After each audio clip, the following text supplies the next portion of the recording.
की समस्या और भ्रष्टाचार को रोकने के लिए विमुद्रीकरण सरकार का कोई आखिरी कदम नहीं है। ये प्रधानमंत्री बहुत साफ कह चुके हैं। नकदी की समस्या को कम करने और लेन देन में पारदर्शिता को बढ़ाने के लिए कैशलेस इकोनॉमी की तरफ बढ़ने की बात की। कैशलेस अर्थव्यवस्था होने का सरल अर्थ है कि पैसों का लेन देन जो आप अभी तक बैंकिंग के जो ऐसे करते थे उसको बैंकिंग के इलेक्ट्रॉनिक सिस्टम से किया जा सकता है, यानी डेबिट कार्ड, क्रेडिट कार्ड और मोबाइल बैंकिंग का इस्तेमाल किया जाए। जानना चाहिए कि नोट का विकल्प आ जाने से अर्थव्यवस्था कैसे बदल सकती है, और इसी से जुड़ा आज का हमारा बड़ा सवाल भी है। हमारा बड़ा सवाल है आज का कि क्या डिजिटल वित्तीय लेन देन को बढ़ावा देने की सरकार की तमाम पहल पारदर्शी और भ्रष्टाचार मुक्त भारत की दिशा में एक और बड़ा कदम है। और इसी पर चर्चा के लिए हमारे साथ स्टूडियो में मौजूद हैं अनुज अग्रवाल जी, जो आईटी और साइबर क्राइम एक्सपर्ट हैं। आपसे सबसे पहले शुरुआत करना चाहेंगे कि जब हम बात करते हैं कि आप इस इकोनॉमी की तरफ बढ़ें, नगद विहीन अर्थव्यवस्था जिसमें नगद का लेन देन नहीं होगा, ये किस तरह से एक तो ज़रूरी है आज की तारीख में भारत में पारदर्शिता और भ्रष्टाचार के लिए? देखिए, सबसे पहले तो हमें ये समझना चाहिए कि जो हमारे गांव के लोग हैं, जो हमारे आम लोग हैं, वो किस प्रकार से कंस्ट्रेंड हो गए हैं। कैश इकोनॉमी की वजह से वो ग्रोथ नहीं कर पा रहे हैं। जब एक किसान अपनी प्रोड्यूस को बेचने के लिए मार्केट में जाता है और लाखों रुपए लेके शाम को लौटता है, तो उसके सामने एक बड़ा खतरा होता है कि उसके पैसों का उसको नुकसान हो सकता है, गिर सकते हैं, कोई छीन सकता है। अगर वो डिजिटल इकोनॉमी को यूज़ करे, डिजिटल लेन देन को इस्तेमाल करे, तो उसका ये पैसा तुरंत एक तो उसे मिलेगा, उसे उसको ले जाने का कोई खतरा नहीं होगा। हिसाब में जो उसके साथ कई बार गड़बड़ी हो सकती है, क्योंकि कई बार लोग कम पढ़े लिखे होते हैं, वो बिल्कुल नहीं होगी, और वो पूरी तरह से सुरक्षित रूप से अपने घर पहुंच पाएगा और उसे कोई धोखाधड़ी नहीं हो पाएगी। तो इसलिए इसकी आवश्यकता है। शहरों में ये चीज़ें ऑलरेडी हो चुकी हैं, तो शहर के लोग शायद ये सोच रहे हैं कि किसानों का इसका फ़ायदा ना मिले, इसलिए कुछ लोग इसका विरोध कर रहे हैं। कैशलेस इकोनॉमी का आपने खुद ही कहा कि शहरों में लोग इसका इस्तेमाल कर रहे हैं, लोग आदी हैं। गांव की जब हम बात करते हैं और जो हमारे ग्रामीण दर्शक हैं, जब देख रहे होंगे इस प्रोग्राम को, हम जानना चाहेंगे कैशलेस इकोनॉमी यानी नगद विहीन लेन देन वो किस तरह से कर सकते हैं अपने मोबाइल फ़ोन से। आप ये भी जानते हैं कि आज की तारीख में गाँव में स्मार्टफोन्स नहीं हैं, जिस तरह के स्मार्टफोन्स तमाम मेट्रो जगह पे देखे जाते हैं, तो किस तरह से वो अपने फ़ोन के साथ इस ऐप को इस्तेमाल कर सकते हैं? देखिए, जो डिजिटल लेन देन है उसके कई माध्यम है। जैसा कि आपने बताया कि फ़ोन एक माध्यम है, स्मार्टफोन ना हो, सिर्फ फीचर फ़ोन है जिसे हम एक आम फ़ोन समझते हैं, वो एक सभी के पास करीब करीब उपलब्ध है। इसके अलावा RTGS यानी बैंक टू बैंक ट्रांसफ़र है। इसके अलावा इवन इलेक्ट्रॉनिक चेक्स की सुविधा भी उपलब्ध है। तो डिजिटल माध्यम से, और वॉलेट एक बहुत ही पॉपुलर मेथड है। इसके अलावा सरकार की ओर से करीब करीब सभी लोगों को एक बैंक खाता खोलने का ऑप्शन दिया गया है, जिसमें रुपे कार्ड जो डेबिट कार्ड है, जो सब जगह मान्य है, सबके पास उपलब्ध है। फीचर फ़ोन के माध्यम से अगर आपको ध्यान हो तो अभी एक लेटेस्ट टेक्नोलॉजी भारत में लॉन्च हुई है, UPI, जिसमें किसी प्रकार का भी स्मार्टफोन की और इंटरनेट की आवश्यकता नहीं है। उसमें सिर्फ मैसेजिंग के माध्यम से बैंकिंग ट्रांजैक्शन आसानी से किया। 19 बैंकों को अगस्त में इस पूरे सिस्टम से जोड़ा गया है। इस पूरे सिस्टम से जोड़ा गया है, और ये पूरी तरीके से एक इंडिजीनियस, एक भारतीय सुविधा है। हमारे जो नेशनल पेमेंट कॉरपोरेशन है, उन्होंने इसको पूरी तरह से इम्प्लीमेंट किया है, और इसमें कोई खर्चा भी नहीं लगता है, कोई एक्स्ट्रा चार्जेस नहीं लगते हैं, तो लोग बड़े आराम से इसको इस्तेमाल कर सकते हैं। आपका कहना है कि गांव में वो जो छोटे फ़ोन लिए जाते हैं, जो मतलब नोकिया के एकदम शुरुआती जो फ़ोन छोटे हुआ करते थे, उन फ़ोन का जो छोटा स्क्रीन है उस पर भी आप नगद विहीन लेन देन कर सकते हैं। उस पे भी आप नगद विहीन लेन देन कर सकते हैं UPI के माध्यम से। और अभी सरकार ने, जैसा कि आपने अभी न्यूज़ फीचर में भी दिखाया, कि अब उसमें विड्रॉल की सुविधा भी उन्होंने उपलब्ध करा दी। अभी तक सिर्फ वो एक ट्रांसफ़र का माध्यम था, विनिमयीकरण का माध्यम था, अब उससे विड्रॉल भी हो सकता है। इसके अलावा गांवों में ऑलरेडी माइक्रो ATMs की सुविधा दी गई है, जहां पर बिजनेस कॉरेस्पॉन्डेंट के माध्यम से छोटी नकदी आसानी से निकाली जा सकती है बैंकों में अगर पैसा जमा हो।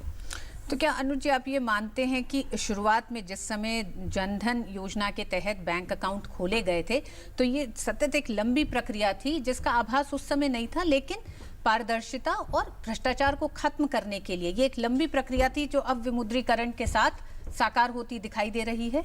बिल्कुल, आपने सही कहा, ये एक लंबी और सतत प्रक्रिया थी, और सरकार ने अपनी ओर से विशेष प्रयास किए, बैंकिंग सेक्टर ने पूरा सहयोग किया और तकनीकी रूप से अब चूंकि हमारे पास अपनी सॉफ्टवेयर और संचार की सुविधाएं बहुत ही अच्छी तरह से उपलब्ध हैं, तो ये बिल्कुल संभव हो पाया है। और इसके अलावा जैसा कि मैंने आपको बताया, माइक्रो एटीएम और बिजनेस कॉरेस्पॉन्डेंट जो कि हर गांव में उपलब्ध कर दिया गया है। जहां पे कहीं पर कोई मेडिकल स्टोर है या कोई गांव का कोई व्यक्ति है, वो वहां पे 500, 1000, 2000, 5000 तक के विड्रॉल की सुविधा उपलब्ध करा रहा है, तो कोई भी व्यक्ति वहां जाके पैसा निकाल सकता है। हमारे साथ हम बताना चाहेंगे अपने दर्शकों को कि हमारे साथ एक और मेहमान जुड़ गए हैं। के बद्रीनाथ जी हैं, इकोनॉमिक जर्नलिस्ट हैं। आपका बहुत बहुत स्वागत है बद्रीनाथ जी।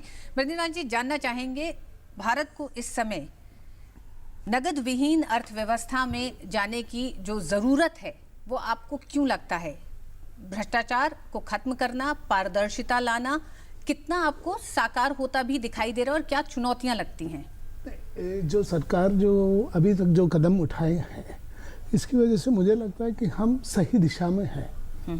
लेकिन इमीडिएटली आप कैशलेस इकोनॉमी में जाएंगे, ऐसे अभी तुरंत तो नहीं दिखाई दे रहे हैं। लेकिन धीरे धीरे, जैसे फॉर एग्जांपल आपको बोला है कि भाई हाईवेज में जब आपका वाहन जाता है, कार, उस पर RFID टैग लग जाता है, तो आप कोई कैश पे नहीं करेंगे टोल पे, ई टोलिंग की जो व्यवस्था हो गई। से फॉर एग्जांपल आप रेल टिकट आप खरीद रहे हैं, अब ऑलरेडी ऑनलाइन सिस्टम है, लेकिन इसको और सुविधा करने के लिए क्या हुआ है, इट्स लाइक कोई चार्जेस नहीं लग रहा है।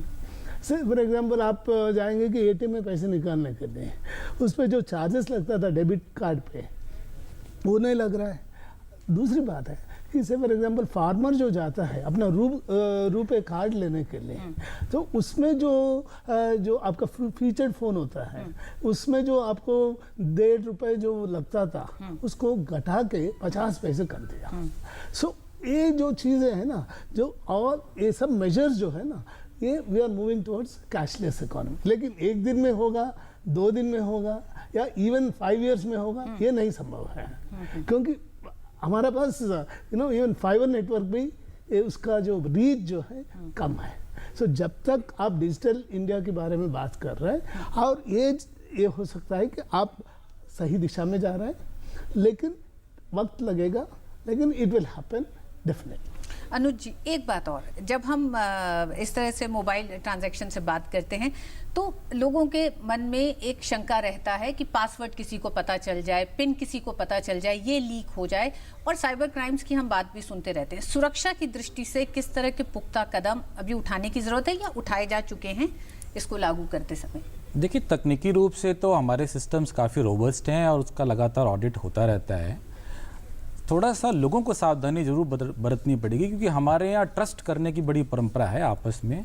तो मैं सभी लोगों को आगाह करना चाहूँगा कि अपने निजी पासवर्ड वो निश्चित रूप से किसी के साथ भी शेयर ना करें। और जैसा कि बैंक्स की ओर से लगातार मैसेज भी आता है कि बैंक खुद उन्हें फ़ोन करके उनकी निजी जानकारी, जैसे उनके पासवर्ड, यूज़र नेम वगैरह, कभी नहीं पूछते हैं। और अच्छा तरीका ये होता है कि आप समय समय पर, जैसे 10 से 15 दिन में, अपने पासवर्ड, डेबिट कार्ड के पासवर्ड्स हैं, उनको बदलते रहें। और जो OTP यानी ट्रांजैक्शन से पहले जो 1 टाइम पासवर्ड आपके फ़ोन नंबर पे भेजे जाते हैं, उनको आप बिल्कुल भी किसी के साथ शेयर ना करें। कोई भी वित्तीय संस्था, कोई भी बैंकिंग संस्था कभी भी आपसे फ़ोन करके आपके पासवर्ड्स के बारे में जानकारी फ़ोन पर इत्यादि या ईमेल पर नहीं मांगती है। तो अगर ये थोड़े से लोग सावधानी बरतें तो मुझे लगता है ये ट्रांजैक्शंस पूरी तरह से सुरक्षित हैं। और RBI ने ऐसा एक अभी ड्राफ्ट भी जारी किया है कि अगर लोगों के साथ धोखाधड़ी होगी तो बैंक कहीं ना कहीं उसकी जिम्मेदारी लेंगे, तो लोगों को सुरक्षित महसूस करना। मैकेनिज्म भी होगा, बिल्कुल जिसके तहत उसका निपटारा किया जाएगा। बिल्कुल निपटारा किया जाएगा, बिल्कुल इसके बावजूद भी क्या होगा, नॉर्मली जो RBI के गाइडलाइंस है हमारे पास, और टेलीकॉम कंपनीज का गाइडलाइंस भी है, और TRA जो टेलीकॉम रेगुलेटर है उसका गाइडलाइंस भी है।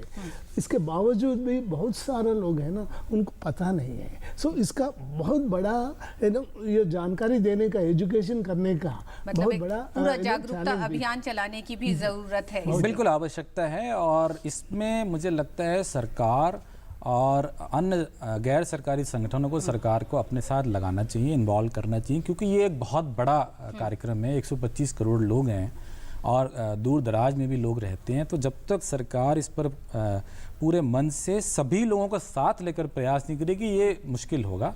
तो कैशलेस इकोनॉमी को वाकई में अगर आपको इम्प्लीमेंट करना है, और मैं आपको एक चीज़ और बता दूं कि लोगों के पास स्मार्टफोन्स हैं, वो व्हाट्सएप जैसी चीज़ों को बहुत ही फ्रीक्वेंटली यूज़ कर रहे हैं। थोड़ी सी जागरूकता का अभियान अगर सरकार अन्य गैर सरकारी संस्थाओं के साथ मिलकर चलाए तो हम सब बहुत तेजी से इस ओर बढ़ सकते हैं, सुरक्षित रूप से बढ़ सकते हैं। कुछ सवाल जो ऐसे उठ रहे हैं कि अशिक्षा भारत में है, उसको ध्यान में रखते हुए तमाम ऐसे राज्य हैं जो हिंदी भाषी हैं, रीजनल लैंग्वेजेस हैं, वहाँ पर किस तरह से उन फोन्स के जरिए आप मोबाइल ट्रांजैक्शंस कर पाएंगे? देखिए, सरकार की कई संस्थाएं हैं, जैसे NIC है और CDEC है, उन्होंने भारतीय भाषाओं में सॉफ्टवेयर्स उपलब्ध करा दी हैं। इसके अलावा कई अंतर्राष्ट्रीय संस्थाएं जैसे माइक्रोसॉफ्ट और गूगल हैं, उन्होंने भी फ़ोन और कंप्यूटर के ऊपर स्थानीय भाषाओं में कम्युनिकेट करने की सुविधा उपलब्ध करा दी है। मैं बहुत सारे मैसेज हिंदी में रिसीव करता हूं और अन्य भाषाओं में रिसीव करता हूं, तो कुछ हद तक ये सुविधा ऑलरेडी उपलब्ध है। सरकार का थोड़ा सा फोकस और बढ़ रहा है मुझे लगता है, और उन्हें और बढ़ाना चाहिए ताकि ऑब्वियसली स्थानीय भाषाओं में ये काम हो पाए। आप दोनों से ही अंत में एक टिप्पणी, 31 तारीख तक जिस तरह से तमाम ट्रांजैक्शंस पे शुल्क को हटा दिया गया है, चार्ज हटा दिया गया, आपको लगता है कि ये वक्त होगा ये भी जान लेने समझ लेने का कि भारत की जनसंख्या, आबादी जो है, खासकर ग्रामीण आबादी जो है, वो कितना इसमें शामिल होती है, कितना इसका इस्तेमाल करती है, और फिर उसमें जो कुछ कमियां होंगी उसको आगे दूर करने की कोशिश की जाएगी? मुझे लगता है कि जैसे आप अभी तक जो 31 तक जो आपने कोई चार्जेस नहीं लगा रहे वगैरह वगैरह, ये इंसेंटिव बन सकता है कि कुछ लोगों के लिए कि ऑन राइट कैश बंद करेंगे आज से हम, या क्रेडिट कार्ड या डेबिट कार्ड, ई-वॉलेट या मोबाइल वॉलेट में हम यूज ट्रांजैक्शन पे जाएंगे। कोई इंसेंटिव वो मोटिवेटिंग फैक्टर हो सकता है, लेकिन इमीडिएटली सब लोग ग्रामीण वाले इसके ऊपर, लेकिन ये एक बड़ी शुरुआत है भारत की अर्थव्यवस्था को बदलती हुई अर्थव्यवस्था और कैशलेस ट्रांजैक्शन की अर्थव्यवस्था की तरफ बढ़ने का। क्यों अनुज? मुझे लगता है कि लोग एक बार जब इस सुविधा को इस्तेमाल करना शुरू करेंगे और अगर वो सुरक्षित महसूस करेंगे तो वो कभी कैश वापस नहीं लौटेंगे, ऐसा मेरा विश्वास है। तो वो दोबारा कैश पे नहीं, दोबारा कभी कैश पर नहीं आएंगे, वो इसकी सुविधा का जरूर इस्तेमाल लगातार करते रहेंगे। हाँ, सरकार को इन चार्जेस को परमानेंटली हटा देना चाहिए, ऐसा मेरा सुझाव है। जी हाँ, बिल्कुल। भारत में कुछ एक तरह से कह सकते हैं कि कुछ शुरुआत थोड़ी देर से होती है, लेकिन देर से शुरुआत होने के बाद और उसमें जब जनता पूरी तरीके से शामिल हो जाती है फिर वो वापस मुड़ के नहीं कभी देखती है। इसी की उम्मीद करेंगे। बहुत बहुत शुक्रिया आप दोनों ही मेहमानों का स्टूडियो आने का और चर्चा के लिए।